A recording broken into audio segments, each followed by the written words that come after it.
did not reach out to CPS in advance to discuss this decision. In fact, we were informed just hours before families were let know. We were just informed hours before Aceto let their families know.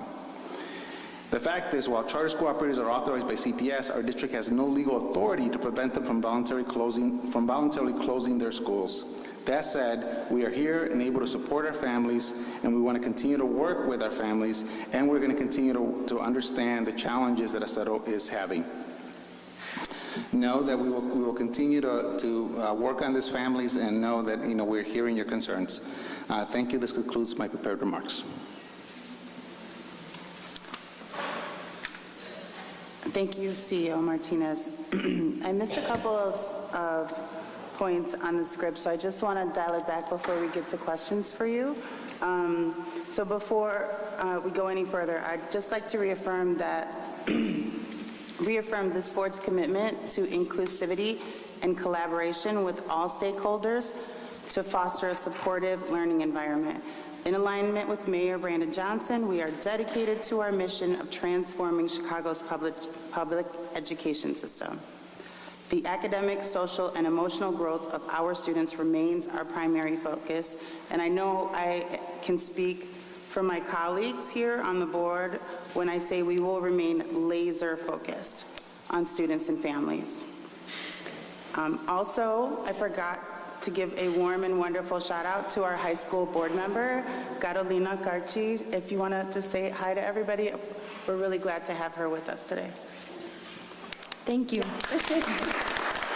Good morning, everyone. My name is Carolina Carchi. I am the Honorary Student Board member, and today I'm honored to now work alongside our new board members whose unique perspectives and dedication bring fresh strength to our mission. And as we move forward in shaping the future of Chicago Public Schools, the decisions we make today will be in the best interest of our students, teachers, and families across CPS, and we will continue to act with integrity to serve the CPS community. Thank you so much.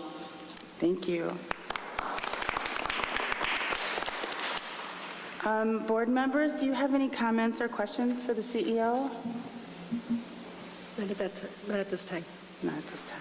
Anybody? No. I just wanted to underscore that I'm really glad that the students, are we going to end up with all students with disabilities having transportation? Yes, ma'am. That, we're not going to stop. Again, we do have, because we get requests every day, we ask parents to give us up to 10 days. And so the great news is we brought this number significantly down from the first day of school, and we're not going to stop. And that's allowing us now to have our pilot hub stop that will be really the first time in over a year that we'll have transportation for general education students in our highest poverty communities. Great. And then the general population students, when can they expect that transportation will be expanded fully? So we will start, and we'll keep you abreast, board members. We'll start with our pilot on December 9th. Like I said, we'll start in our some of our highest poverty communities, and then we're just going to keep adding. So the goal is, as long as we continue to see progress with our students with disabilities and we're not compromising their route times, then we will just continue to add. We are in a much better place today in terms of adding drivers. Maybe I'll ask Chief Operating Officer Mayfield just to speak a little bit, but we're just in a much stronger place, and that's what's allowing us to do that. But maybe, I know this is something you're very proud of, and your work has been working on this, Chief Mayfield. Thank you, CEO Martinez. Yes, we have a seasoned transportation team that has really worked around the clock to do a couple things. One, as we continue to onboard vendors and drivers, they have been shifting around routes to be able to accommodate more students, specifically our most vulnerable students, as we noted in our resolution, students with disabilities and students in temporary living situations. We were at 781 drivers 2 years ago, and now we've exceeded it. The last number I checked, I know it's a little bit higher, but it was 835 when we actually started around the beginning of the school year, and we're continuing to increase those drivers so that we can add, more students to routes. So we're excited about this pilot for the hub stop. We want to communicate with parents the week of November 25th with details. We'll be sending out communication to parents this morning. Again, and I just want to emphasize this, it is a pilot. we'll be able to add more capacity as the weeks go along, as we get more drivers. But this is an exciting opportunity, and we will not neglect our most vulnerable students. They are still the priority. We will continue to route them as we get transportation requests in. Board Member Yeah, Pope. Mr. Mayfield, I'm very happy to hear that there's been been made on this issue. Of course, there's a long way to go. How many bus drivers would you estimate would be necessary to fully serve the students of Chicago? Well, we've always needed around 1,300 drivers to be able to service our entire population, but we optimized in a way. We changed a couple bell times for about 36 schools last year, so it's a reduction in that, and we're continuing to assess like how many drivers we will actually need moving forward, because routes change all the time. Let me just give you a little bit more clarity there. We got approximately 4,000 change requests at the beginning of the school year.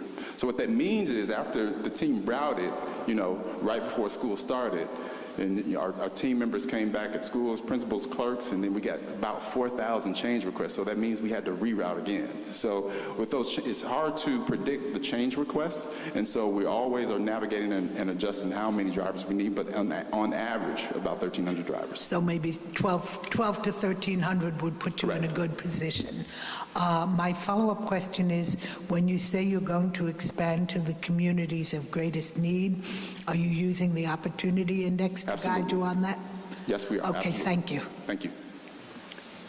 Great, and just to follow up on that, if people are looking for positions or if they know somebody who might be good for that job, where should they go to get more information? They should get more information from our website. On our website, if you go to cps.edu/transportation, on our on landing page, it says provide your information to submit your driver application. driver@cps.edu is the email address. Folks can go there, and then we will provide that information to our vendors to be able for them to vet and onboard new drivers. Great. Thank you. Sure. Mr. Martinez, I want to make sure that we have first of all, I want to say thank you to everyone who's involved in CPS in every level. And I think we all agree that it takes a community to raise a child. Everyone's involved, from the person who cleans to the person who's in the kitchen, the security officers, teacher assistant. It's a village. It takes truly a village. And it's really, I'm really troubled by having 7 schools close in charter schools. I mean, we have a high level of numbers in charter schools. It's over 114, if I'm not mistaken. What are we doing to? We need a level of transparency. The board needs a level of transparency. We need to be honest. These are hard conversations.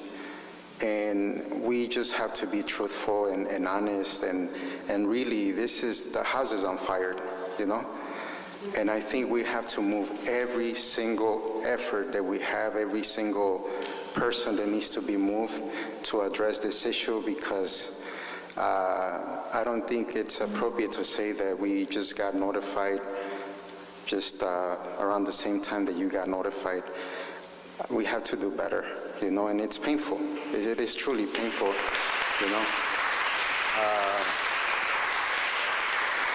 And I also think that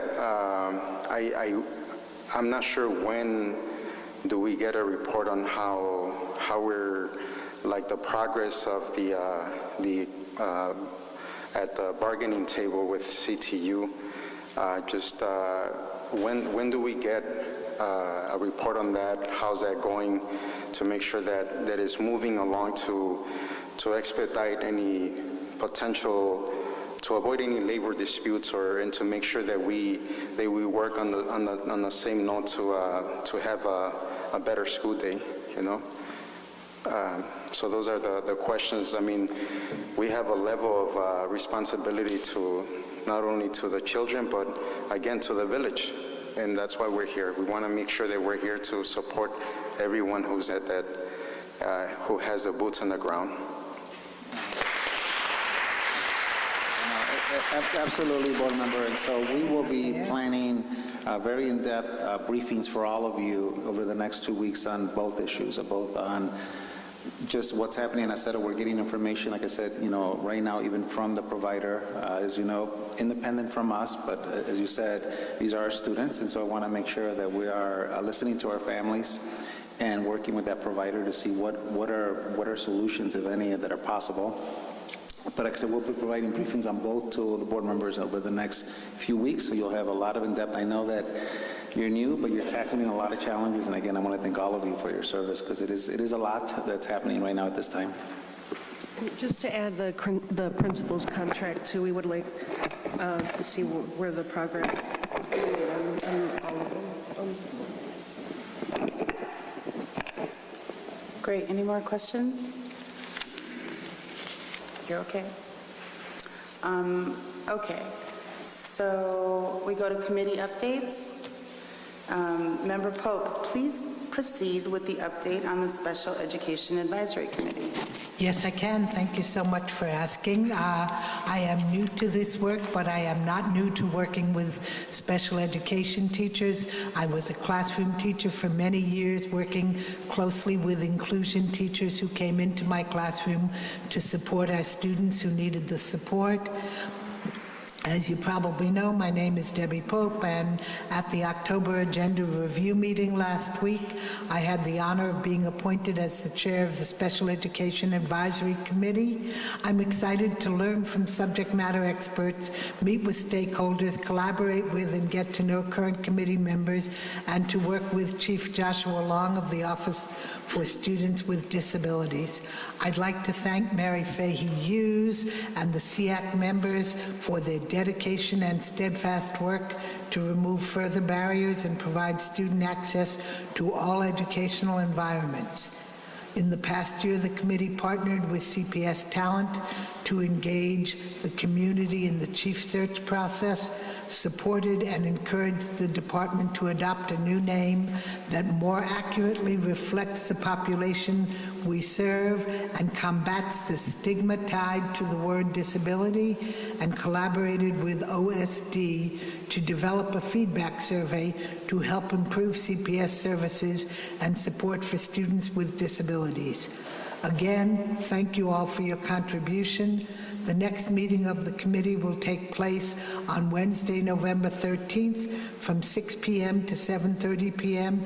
at the Vaughn Occupational High School, 4355 North Linder Avenue, Chicago. We look forward to seeing you there. If you want to engage with the Special Education Advisory Committee, please email at boeseac@cps.edu. I'll repeat that if anyone needs it. boeseac@cps.edu. And thank you very much, and thank you all for the work you have done and will continue to do on behalf of our students. Thank you, Board Member Pope. Does anybody have any questions? No, that's a great report. Thank you. Okay, let's now proceed with today's public participation session. Thank you all for joining to share your comments with the board. In compliance with the Illinois Open Meetings Act, public participation, sometimes referred to as public comment, is the portion of the board meeting or hearing that grants district stakeholders the opportunity to address the board with their concerns and comments.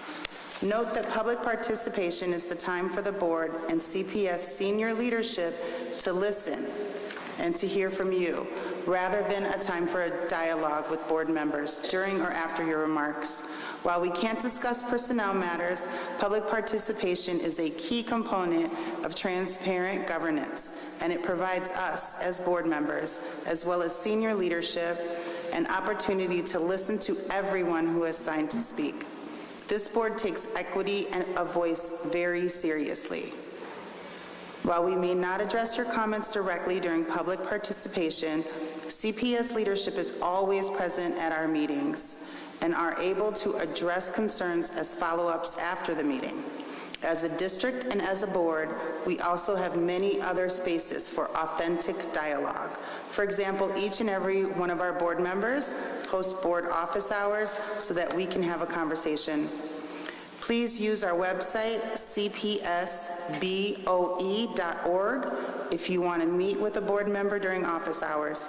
We encourage you to take advantage of the opportunity to meet with any of us outside of this board meeting. Thank you for your attention and your consideration. As a reminder, union representatives will be allotted 5 minutes to speak before public participation, and any elected officials will be allotted 5 minutes to speak after the conclusion of public participation. Board Secretary, please share the rules of public participation. Thank you, Chairman Pro Tem Blaze. Members of the public who registered to speak were given the option to attend in person or via an electronic format. For those who prefer to attend by an electronic format, they were given information to access this meeting by dialing a number and using their phone. We did this so that speakers with limited or no access to the internet or who may have weak internet connection could still participate using their phones. Also, members of the public may submit written comments for the Board of Education meetings via the written comments form on the board's website at cpsboe.org or mail to 1 North Dearborn, Suite 950. Written comments received between the day the public agenda was posted through 5 p.m. the day after the Board of Education meeting will be submitted to the board and published within 5 business days on our website at cpsboe.org. Speakers, please listen while I provide directions for public participation. I will call your name and number when it is your turn to speak. For speakers joining us virtually, as a reminder, to unmute, please enter *6. Once you hear your name, please state your name for the record. I will then start the 2-minute timer. When there are 30 seconds remaining, I'll inform you so that you can proceed to conclude your remarks to allow for the next speaker to begin. For anyone standing with the speaker, please stand behind your speaker or against the glass partition to keep the aisles clear. Thank you. Chairman Pro Tem Blaze, before we begin calling registered speakers from the speakers list, we do have union reps who would like to address the board. We'll begin with Jackson Potter, CTU Vice President, who is here in person.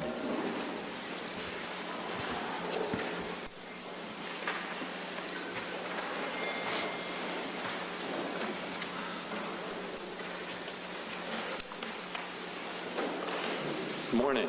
Good morning.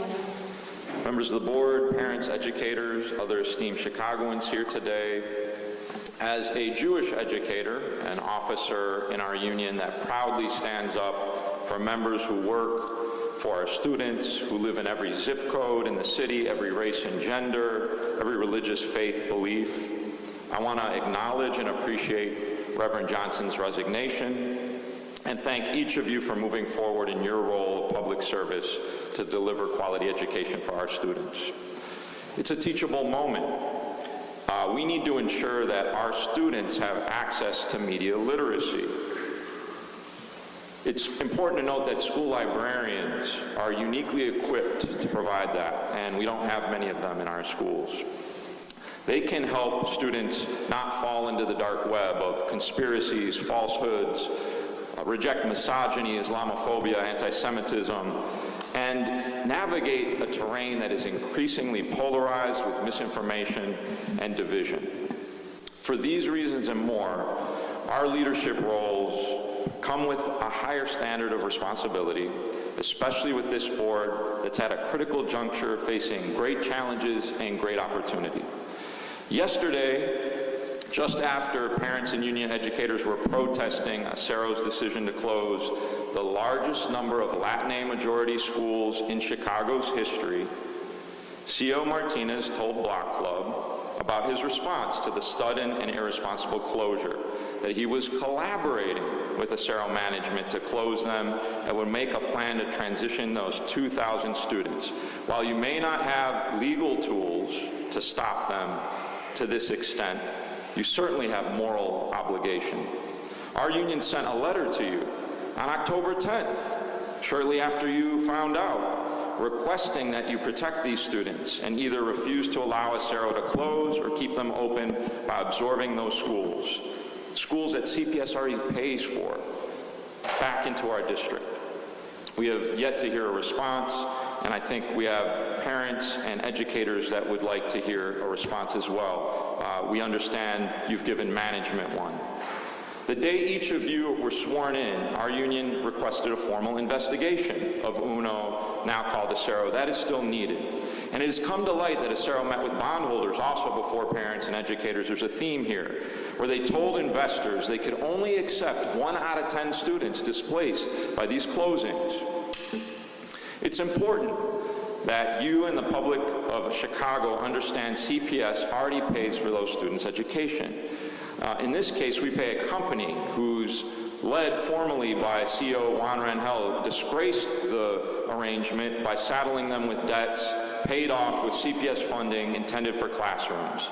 Instead, they're prioritizing bondholders over the students they educate. We're requesting that if you can't stop them, the district must absorb those schools, ensure the district continues its current commitment, the financial, education, otherwise preserve the stable environment they have, commit to the staff that are in place, and not allow a private company to dictate what happens next. I'm here to insist that the district not allow this. Say it out loud. Say you disagree with it. Say you're going to do everything in your power to stop it. CEO Martinez, you've repeated that you won't allow school closings over and over again. You worked with your predecessors at this board to pass a resolution just recently that you won't do it till 2027. What's so hard to say that out loud? You don't want them to do that, which you already agree with. Velma Thomas. Unfortunately, it's not only Acero facing disruption.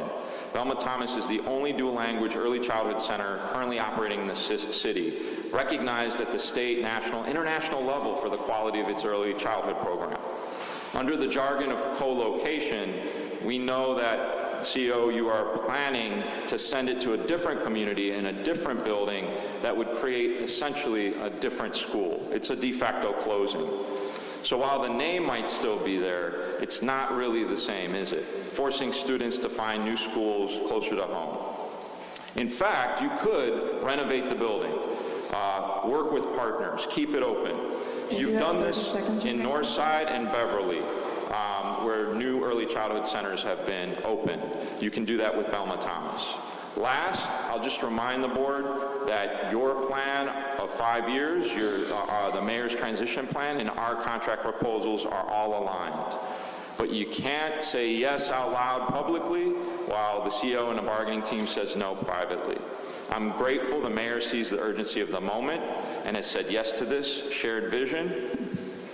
But it's not negotiable that we have to reverse generations of divestment and inequity that have denied Black and Latinx students an opportunity what their counterparts in richer, whiter neighborhoods in the suburbs have seen for generations. Please conclude your remarks. I will. Fixing that can't wait.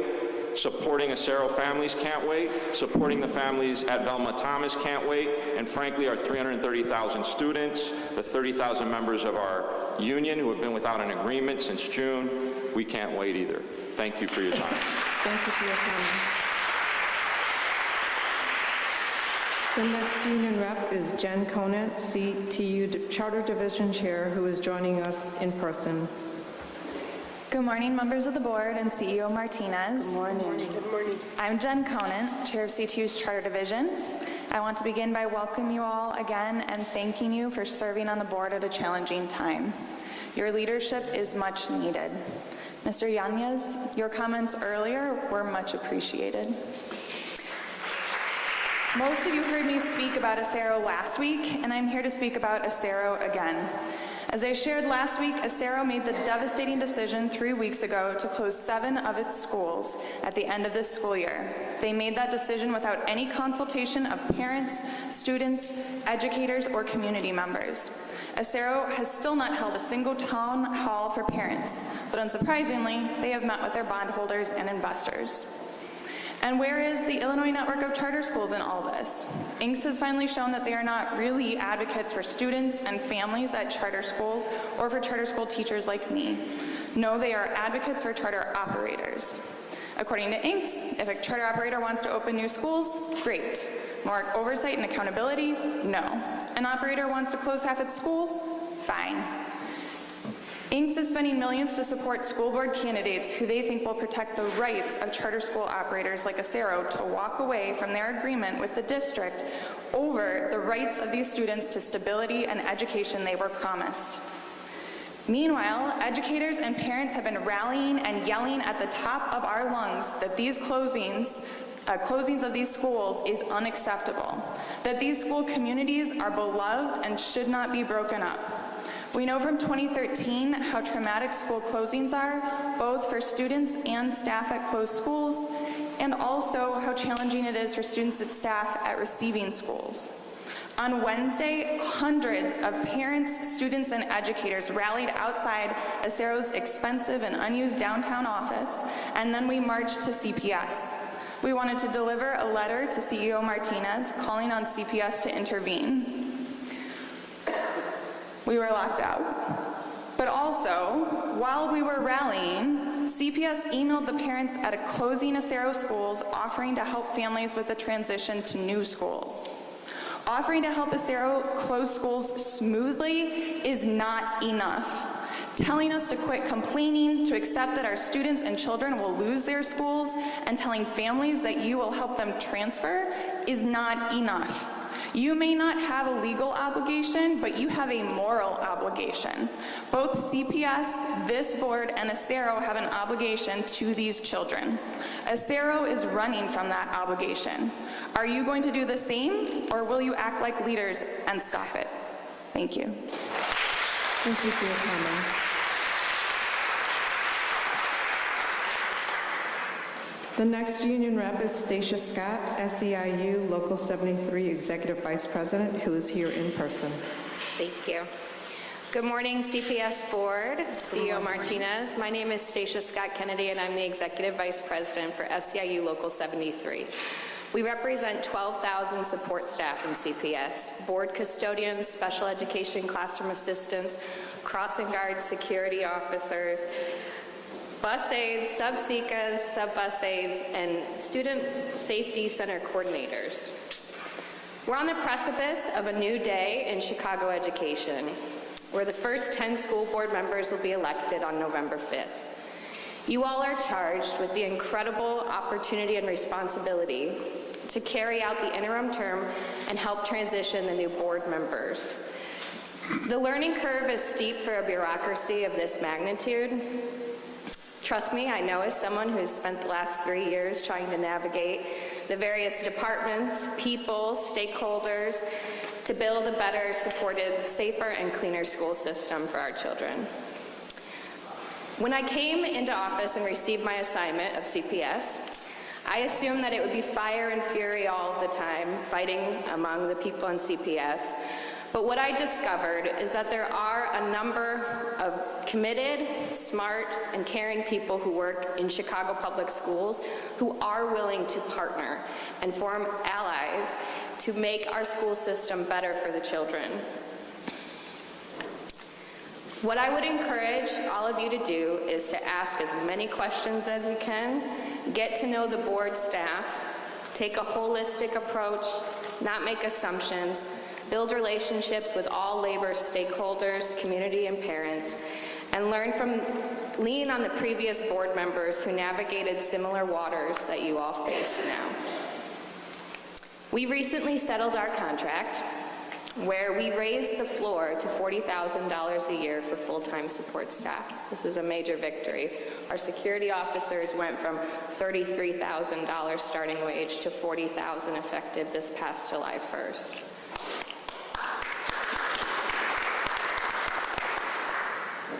We don't normally get applause in the middle of these.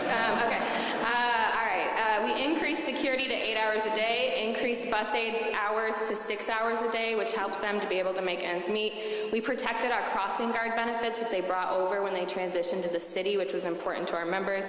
We enhanced language for SECAs that ultimately protects special education students. So our SECAs are our special education classroom assistants. Our SECAs are the sole job responsible for supporting students with IEPs and 504 plans.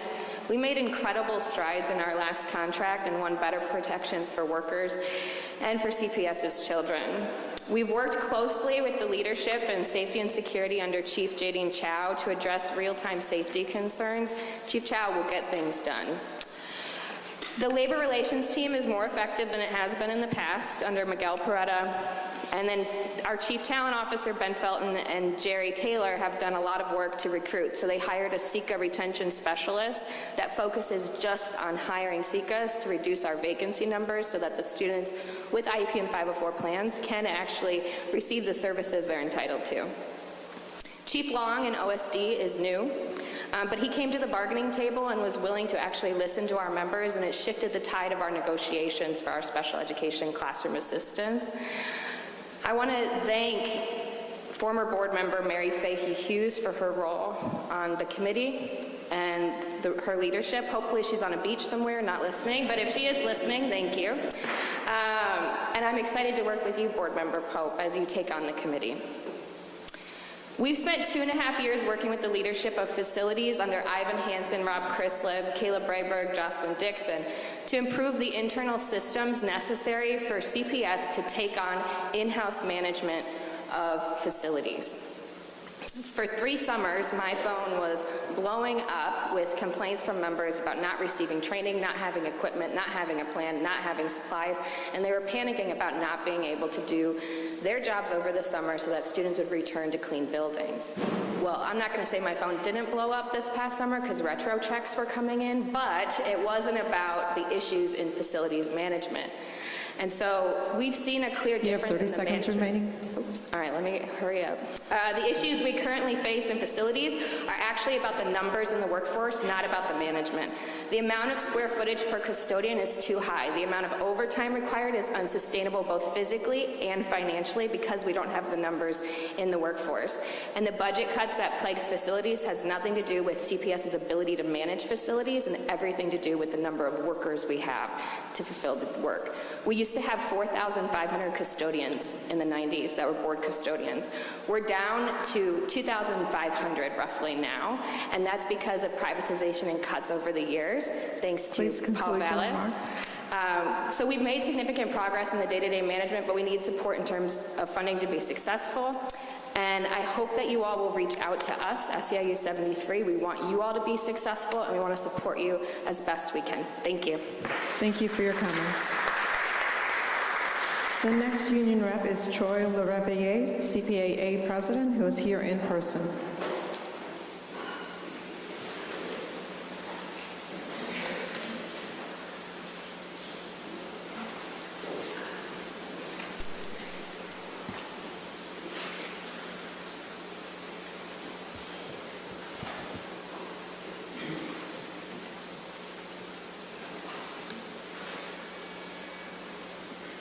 Good morning, beautiful people. Good morning. My name is Troy LaRaviere. I'm the president of the Chicago Principals and Administrators Association, here with Ms. Kia Banks, our chief of staff and former principal of Vanderpool Humanities Academy. We're here representing over 1,000 principals and assistant principals. While you may have heard of our union, I want to emphasize that CPAA is not the Chicago Teachers Union, nor are we CPS management. And I say that because when I tell people I'm part of the Principals Association, they very often respond, so you were CTU. And then I gently help them to understand that we're a separate and distinct voice for the leadership within our schools and that this distinction matters. Without this understanding, critical voices may continue to be unheard, underutilized, and underrepresented. I want you to think deeply about the fact that every policy you pass will have to be implemented by a principal. Principals can take your policies and directives and turn them into real positive changes for our students, but only if principals are consulted proactively through their union before these policies are written. So when these policies are made, our principals cannot be relegated to just giving feedback after the fact. Our union provides principals with a safe place to air the constructive criticism needed for this board to benefit from their insights and lived experiences. Those insights and experiences will identify and inform this board of unintended consequences, hidden expenses, or flaws in the logic when policy and budget proposals don't line up with the experience of running a school on the ground. And you can only get that from principals. Our union protects school leaders who have the courage to advocate for the needs of their students, staff, and community. You're less likely to get realistic input or the critical feedback that you need when those same school leaders are in fear of unfair or illegal investigations without due process, like the abusive investigation conducted against the principal and assistant principal at Lincoln Park High School that was exposed in this week's Chicago Tribune, or the principal removals at Lindblom, Dunbar, Tubman, and Marine Leadership Academy based on investigations with the same flaws as the one conducted at Lincoln Park. These abusive practices are still happening, and most of our members know it. That means this board is less likely to get the kind of partnership with principals that you need to create good policy unless that partnership is with an organization of principals that has a balanced power relationship with management. And there's only one organization that represents principals that has a balanced power relationship with management. Our union, CPAA. The problems with this year's school budget are just one example of the issues that could have been prevented if principals, through their union, were brought in proactively to build a budget model from the ground up. If you want policies and budgets to work in schools, you must partner with the union of the principals who run the schools. I'll say that again. If you want policies and budgets to work in schools, we offer you the partnership of the union of principals who run the schools. We applaud you for accepting this appointment, you the members of the board, and accepting the challenge of managing our district, a district that produced most of us, including me and our chief of staff. And we hold it dear. We see this as a real opportunity to change the game and work together.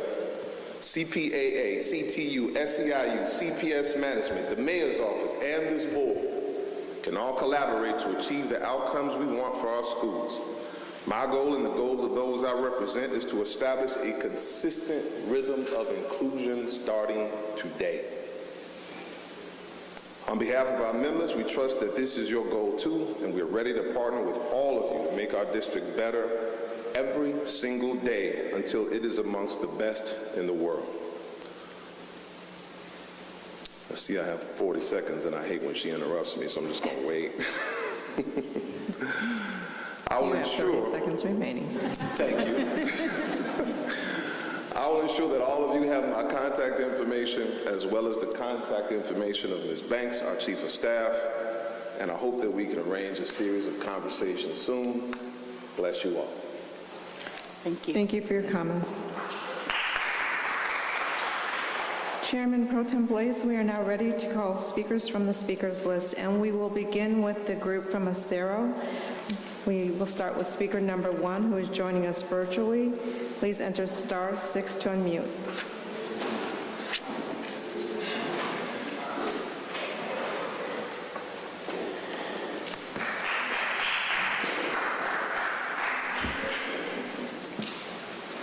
Speaker number 1, please enter *6 to unmute.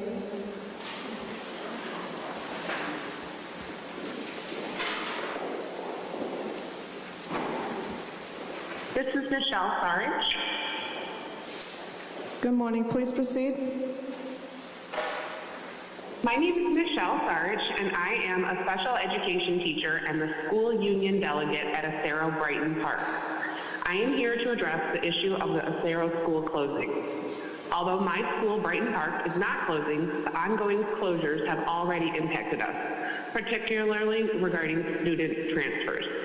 Families are struggling to understand how these changes will affect them personally. We are committed to teaching and will continue to provide the full educational experience that Acero promised. The teachers and staff will make that happen, not the charter holder. Chicago Board of Ed, please partner with us and hold Acero accountable. A school should be a stable institution expected to remain as long as there are families, students, teachers, and staff. If schools are successfully serving students, there should be no reason for closure. Acero has neglected the most vital aspect of its institution, the families, the students, and the staff who fill the buildings every day. Acero, as a charter holder, made a promise to serve the students and families in each of these schools. This promise has been broken. Acero decided it will close nearly half of their schools in June 2025 without warning or input from staff and families and communities. The Acero board has yet to involve parents in this process, and their announcement was made over 3 weeks ago without warning. Speaker, 1 minute, 30 seconds remaining. They failed to provide opportunities for town hall meetings and input. They did not want our opinions. They prioritized meetings with investors with still no information for families.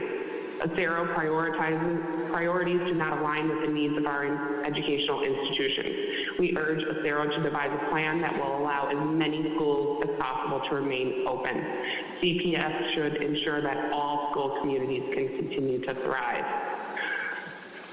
The schools that are closing, it will affect 500 students with special needs, around 1,000 English language learners, and more than 110 newcomers. Please stand with us so that we can give our students a chance. Thank you. Thank you for your remarks. Our next speaker from the Acero group is Steve McNamee, speaker number 8, who is joining us virtually. Please enter *6 to unmute.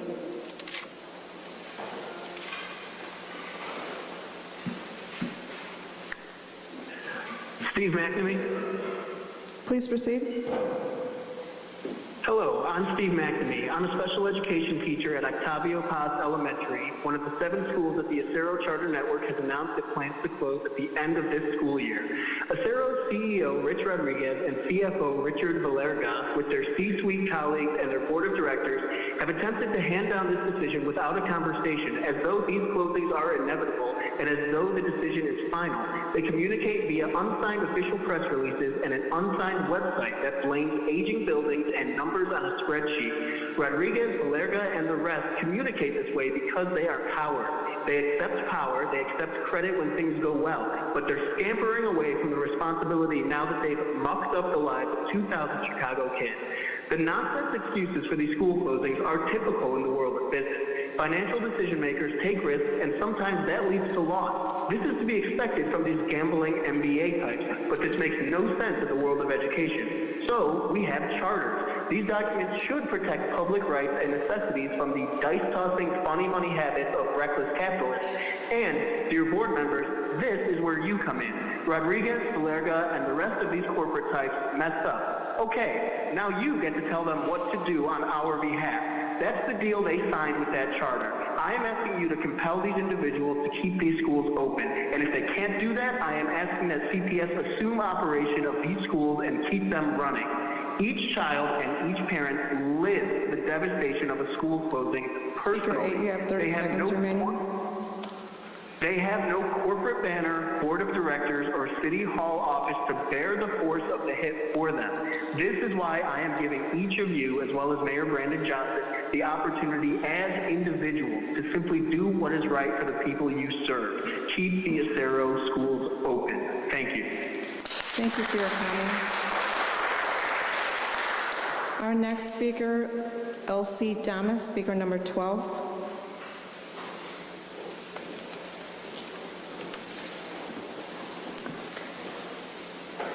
Good morning, CPS Board of Education. My name is Elsie Damas, and I am the English language program teacher and former bilingual teacher at Acero Fuentes. My school, along with 6 other schools in our network, is intended to close at the end of this school year. Over the course of my 22 years as an educator, I've had the privilege of working in several schools, charter and district alike. One thing that is common in every single one of those schools is that teachers, staff, parents, and students become a family, a community. Whenever a school closes, it's the same as breaking that family apart. It's like ripping someone out of a trusted community, and for many of our students who have already had to deal with trauma like this in the past, this is devastating. You see, Fuentes has been a home for many students who have had to leave their country. Many have had to flee and seek refuge in a new place that is not their own. When they started at Fuentes, they were scared, unsure and speaking a different language. But because educators are some of the best humans out there, they were met with hugs, teachers that went out of their way to help them feel welcome, and a new community that they could feel safe in. I happen to be the daughter of immigrants, like many of our students and their families are. I also came to school as an ELL student, having only spoken Spanish for the first years of my life.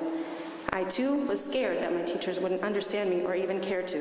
It took time for me to trust my school, trust my teachers, and when I did, we became family. I can't imagine having lost my school and teachers during those years of my life, and it saddens me to know that this may happen to 1,000 ELL students and over 150 newcomers across the closing Acero schools. Just this week, during one of our rallies, one of these students looked up at me and said, "Ms. Damas, no quiero que me cierren la escuela." Ms. Damas, I don't want them to close my school. Sure, he could go to another school and find amazing educators there, but that will not take away from the fact that yet again he was ripped away from a home that he had found safety in. That is trauma that cannot be healed by just transitioning him somewhere else. CPS, you may not have a legal obligation to help keep these schools open for the student, but you do have a moral one. Please keep these safe havens open for all 2,000 of our Acero students. Thank you. Thank you for your comments. The next speaker is Brittany De Leon, speaker number 14.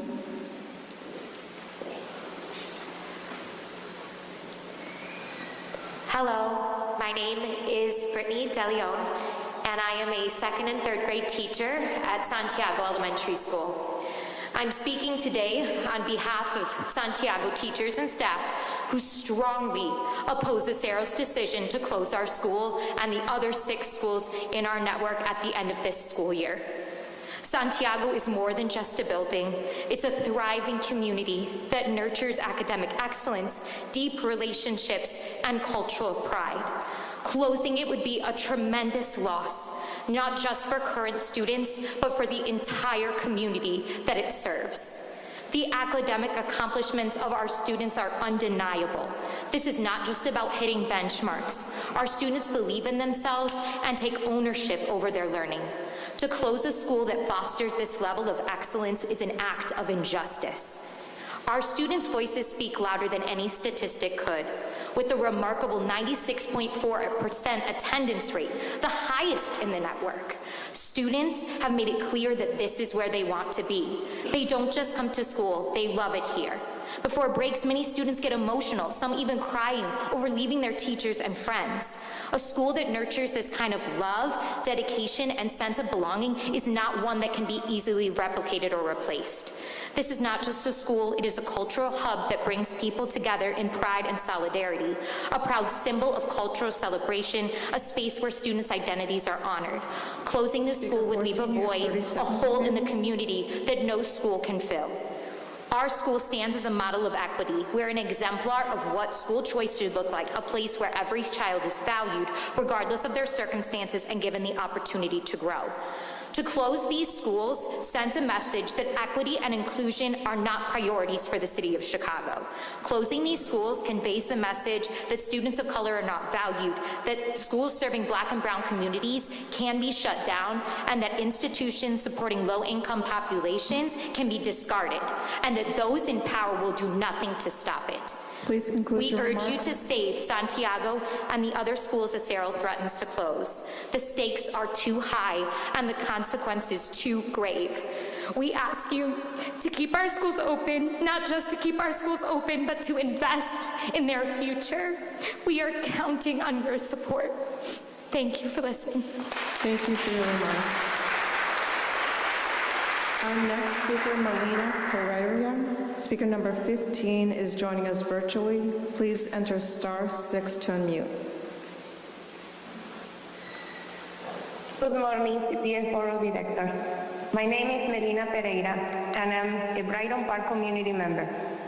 My 2 oldest children graduated from Acero Sandra Cisneros, which is one of the schools the Acero administration plans to close. Although my children no longer attend Cisneros, this school is part of Brighton Park, and what affects Acero Cisneros will also affect me and the community. This unethical decision will not only be devastating for 2,000 low-income students, it will also affect entire communities. Latino neighborhoods like Brighton Park we have a withdrawal of investment in the area, an impact in the property value and taxes revenue. Nearby school will have overcrowded classrooms where special education students will suffer the shortage of resources and services. Closing the school won't solve anything, especially when the problem is the mismanagement of the Acero administration. Low enrollment, gentrification, maintenance of buildings are just excuses. And it's very disappointing to know that you are actively helping Acero carry out this terrible plan. My concern is that if Acero is allowed to close 7 schools, what will stop them from closing the rest Speaker 15, by you have 30 seconds 2026? remaining. Communities deserve to grow better, not for worse. So I'm asking this new board to continue the promise of Theo Martinez to not to close schools, to take over the administration of the affected Acero schools, and to incorporate them into the school district. You can and you must use your power to stop this unfair decision. Thank you. Thank you for your comments. Our next speaker, Angelica Juarez, speaker number 16. Good morning. My name is Angelica Juarez, and I am a parent and the president of the Bilingual Parent Committee at Carlos Fuentes Acero School. I would like to take this opportunity to speak to the board and Mr. Martinez to plead that they do whatever it takes to keep all of our Acero schools open. As a parent, it's our duty to look out for the best interest of our children. At times, it's not easy, especially when we have to correct our children when they act out and we become the mean parent. But that is just part of our job. We may not like it, but it is out of love and care that we correct. With this in mind, I urge Mr. Martinez and the board to call out on Acero and correct their actions and set the example to do the right thing and take responsibility over their word to keep all of our Acero schools open. I appeal to your minds and to your hearts to empathize with the feelings of all of us, parents, aunts, uncles, grandparents, but above all, to empathize with the hearts of the 2,000 plus students that attend and love their schools, and the teachers who have seen them, and in many cases, their older siblings grow up. Mr. Martinez and board members, with the decision you'll take, not only will you be showing that you care for all of our students, but that you care for all of our communities. And it will set a clear example for our school system nationwide. 30 seconds remaining. In a world of villains, be the heroes and heroines for these students and see to it that their schools remain open indefinitely. To all of you here, I thank you. Please continue supporting our schools. Save our schools. Thank you. Thank you for your comments. The next speaker is Reina Rodriguez, speaker number 20.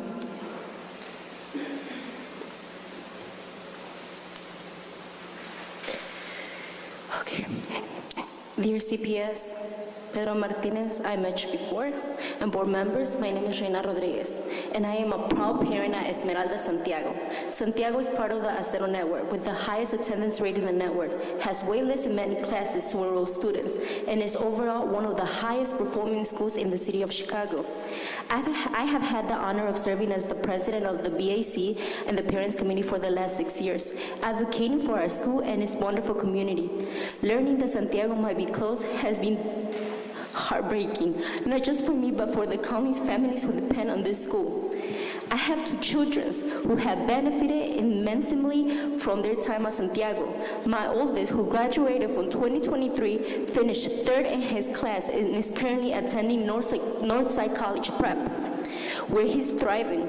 Throughout his journey at Santiago, there were moments when he doubted his abilities. However, the lovely teachers worked tirelessly supporting him and ensured he received the top education. Their dedication helped him realize his potential. He eventually became the student council president, a role in which he flourished and built a strong relationship with his peers. Even though he has an IEP, The supportive environment of Santiago empowered him, showing him that his challenges did not define his capabilities. My youngest son is now in 4th grade and has also experienced a significant growth since he joined Santiago. At his previous schools, he faced challenges with reading, public speaking, and socializing with his classmates. 20, you have 30 seconds remaining. Once he enrolled at Santiago, everything changed for the better. Now, he has a lot of friends, and he talks so much. The potential close of this school is honestly heartbreaking. And yes, I have an essay, but I'm not talking from my heart. I'm asking you to please don't separate my kid from his family, his second family. These kids, and when I say 224 kids, these kids are my kids. Why? Because I've been with them. I've seen them since they're in kinder, graduated from kinder, go to high school. Please, please, please. I'm asking you, Pedro Martinez, again. I asked you again, and I asked you a million times, save my school. Talk to Richard, because I know you talked to him. Tell him to come and face us. Please, please keep my school open. Thank you for your comments. Our next speaker is Luvia Estrada, speaker number 22, who is joining us virtually. Please enter *6 to unmute.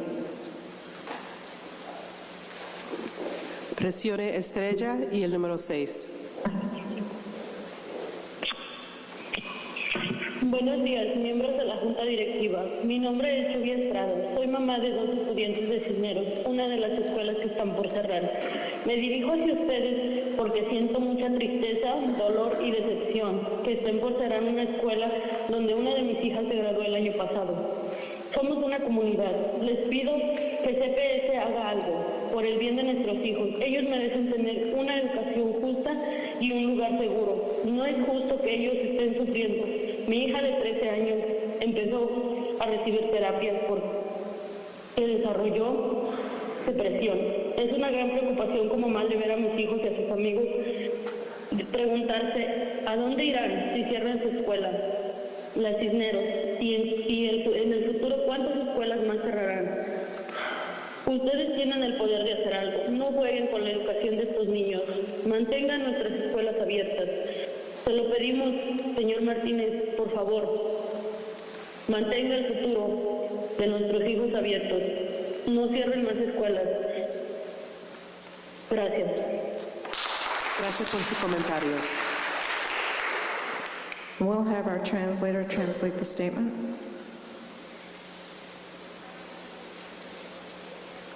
Good morning, board members. My name is Lluvia Estrada, and I'm a mother of 2 students enrolled in Cisneros, one of the schools that is about to close. I address you because learning that you're closing the school one of my daughters graduated from last year caused me deep sadness, pain, and disappointment. We are a community. I ask for CPS to do something for the good of our children. They deserve a fair education in a safe place, and it's not fair for them to continue suffering.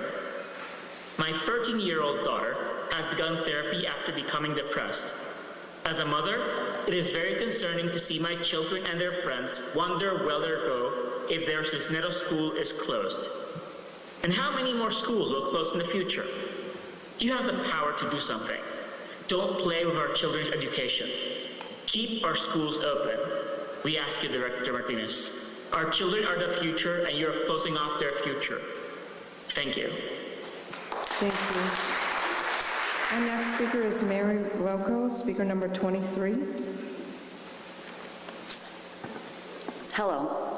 My name is Mary Rocco, and I've had the pleasure of teaching at Sanders Cisneros Elementary School for 13 years. I would first like to thank you all for the opportunity to speak on behalf of my Cisneros family. A family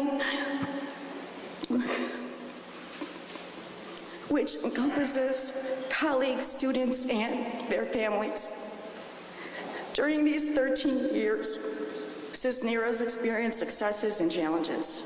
Throughout it all, we remained strong and created a community where our students receive the quality education they are so rightfully deserve, an environment where they feel safe and welcomed, an actual home away from home.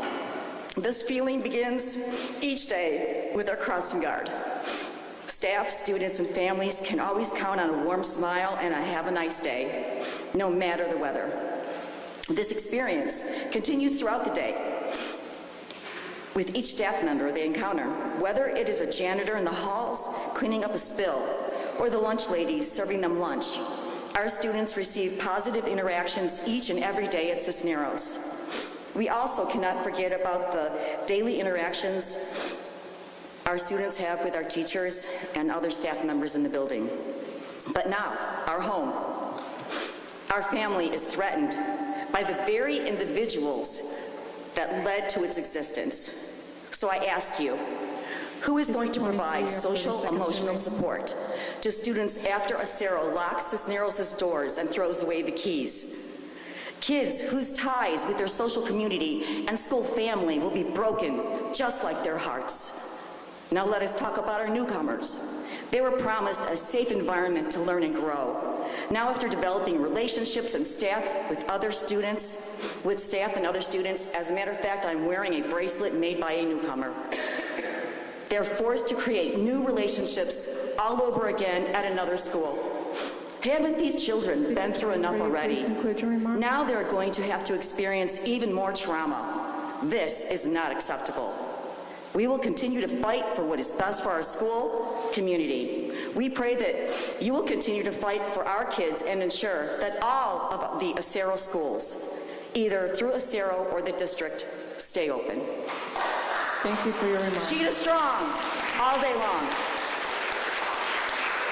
The next speaker is Carla Perez, speaker 28.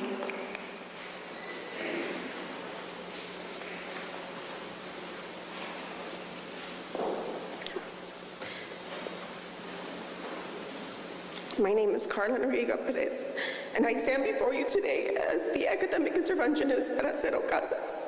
For the past 15 years, I've dedicated my heart and my soul to this network, serving at both Paz and Little Village and Casas and Pilsen, two schools deeply affected by Acero's devastating decision to close.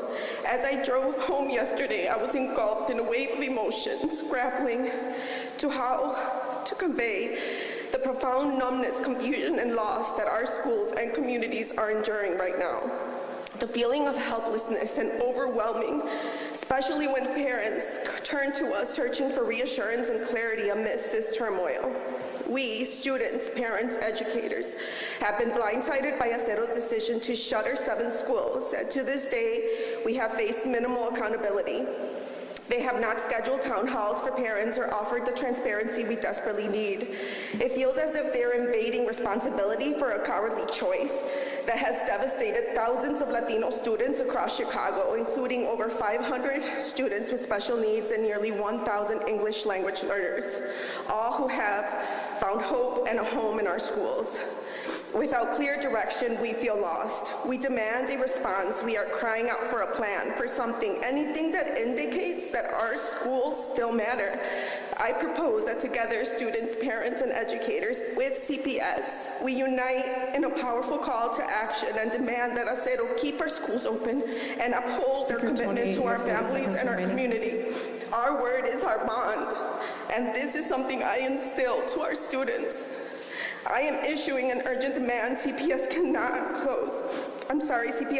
allow Acero to close our schools. If for any reason CPS cannot prevent this travesty, we owe it to our children to explore every possible alternative. One immediate solution could be to extend the Go CPS window, providing families more time and options. You all have chosen careers in service, and with this comes a tremendous responsibility to secure a brighter future to our youth. It is imperative that we act decisively and justly. Do right by our students, do right by our community, do right by our city. Thank you. Thank you for your comment. Our next speaker, Jasmine Castro, speaker number 29, who is joining us virtually. Please enter *6 to unmute.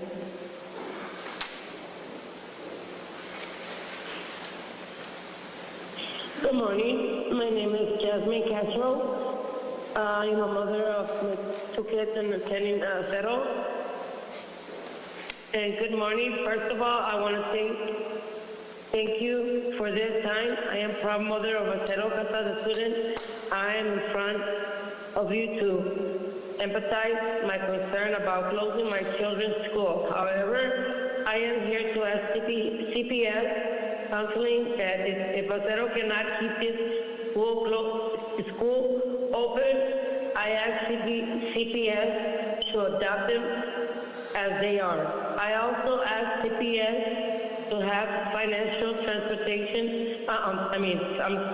transparency, and I beg CPS that for those parents and families who decide to transfer the children to a CPS school, to give them the extension through the CPS platform. I ask CPS to press to Acero to give emotional support to children during that transportation. Now, I want to emphasize that we are without funds because we are praying for building in downtown Chicago. We are central offices are supposed to be, however, our leaders, like Richard Rodriguez, did not work from this office, but work for their own homes. That's why Pedro Martinez, I ask Speaker 29, and beg you have 30 seconds you remaining. to fulfill your promise not to close school during your leadership. But before finish, I have very important message for Richard Rodriguez, that you are leader and that you show your faith because the day you have not given us your faith, you have not apologized, you have not introduced yourself to our schools. You should, and not empathy or humility, introduce yourself to our schools and let our little ones Speaker know 29, please that they conclude are your not remarks. blamed for not being able to establish budgets where they can be include 2,000 students and their education, but increase. Thank you. But increase in your salary. Thank you and have a great day. I appreciate your day and have a blessed weekend. Thank you for your comments. The last speaker from the Acero group is Vanessa Ortiz, speaker number 30. Good morning. My name is Vanessa Ortiz. I am a parent at Acero Tamayo. I have 4 kids who attend Tamayo. One of my kids has an IEP. When he was a baby, they found a brain tumor, and based off where the tumor was, I was told it would be harder for him to be at the same academic level as other children his age, and harder to control his hyperactivity. My baby made it to the AB honor roll. My daughter is on the A honor roll. My oldest is on the AB honor roll. And I give all the credit to his teachers at Tamayo. The special dedication they are giving to these children, especially with IEPs, is unmatched. These are teachers who help our kids and give it their all. Why don't our kids matter? I know my kids, especially my son with the IEP, he won't get near enough help with Chicago's overpopulated schools. Tamayo is not only a school to my kids, but a second home. Our principal knows every child's name and is in the front entrance to greet every child. Tamayo's classes are full with the wait list. These kids could end up in schools that are already saturated. How is it possible that they are trying to close the highest academic school in Gage Park? Like any other parent, I want the best education for my children.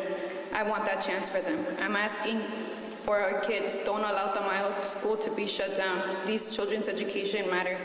CEO Martinez, tell Acero no to schools closing. Thank you. Thank you for your comments. Our next speaker is Arian Hardman, speaker number 2, who is joining us virtually. Please enter *6 to unmute.